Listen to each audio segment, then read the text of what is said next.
Welcome back to the Bible Readers Podcast. Today we are beginning a new season in our walkthrough of the eras of salvation history, the Patriarchs. In this episode, I'll be giving an overview of the Patriarchs era.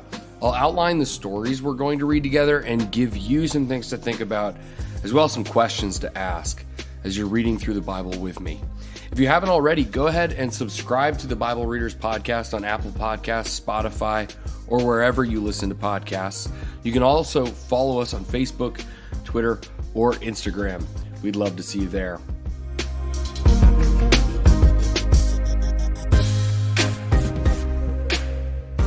We can break down the story of the Bible into 12 historic eras. In the last season of the Bible Readers Podcast, we discussed the first era, the early world. That section of the Bible covered the creation story, the creation of the first man and woman, Adam and Eve, the fall of mankind, the flood of Noah, and much more. The next era, the Patriarchs, covers the biblical stories of Abraham through Joseph. This includes all of the rest of the book of Genesis chapters 12 to 50. Now, we aren't going to discuss every single story in those chapters, but we will go in depth on a number of them. We'll begin by discussing God's call of a man named Abraham, or at the time, his name is Abram. God calls Abraham to go to a land that he will show him, and he gives him a promise. Actually, it's a threefold promise to give Abraham a great nation, a great name, and he says that through Abraham, all the families of the earth will be blessed. We'll discuss the meaning of that threefold promise a great deal, as I believe that it sets the framework for understanding the rest of the entire biblical story as a whole. Just as the early world gave us the foundation for understanding mankind and the problems that beset man because of sin, so does the threefold promise given to Abraham show us the basis to the solution of the problem of sin. The story of Abraham is really the story of God taking those promises and elevating them to the status of a covenant.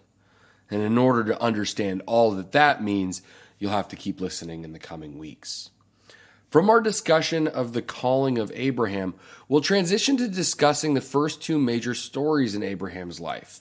That is the story of Abraham's flight into Egypt and journey with his nephew Lot, and the story of his first son, his illegitimate son, Ishmael.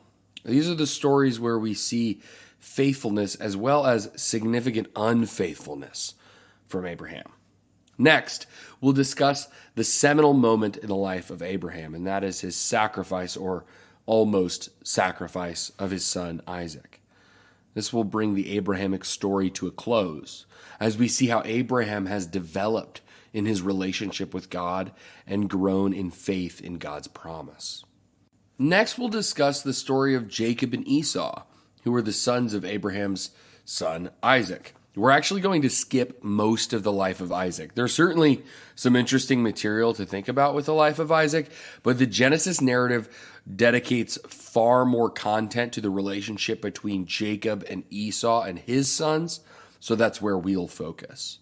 The story of Jacob and Esau is a beautiful story that really highlights one of the major themes of the Patriarch era, which is development and growth in faith.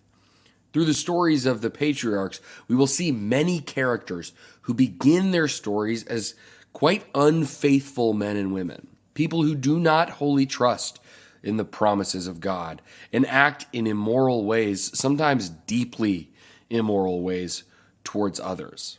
But by the end of their journeys, we will see how God has worked in their lives to make them men and women of faith. I think that the story of Jacob and Esau shows this theme very well. From there, we'll follow along with the story of Joseph, a story of betrayal, vindication, salvation, and ultimately one of God's providence. Indeed, that's another one of the great themes of the Patriarch era, the undeniable providence of God in the face of human frailty and failure. This story will conclude the Patriarch era and bring us to the end of the book of Genesis. Some things to look for and think about as you read along. First, look at how God meets these men in the midst of their failures. There is not a single character that we meet in the Patriarch era, and really in the rest of the scriptures, who does not exhibit some major character flaws. They are all sinful men. Yet, God works through them and with them nonetheless. Also, think about how God is working to resolve the problems that emerge in the early world era.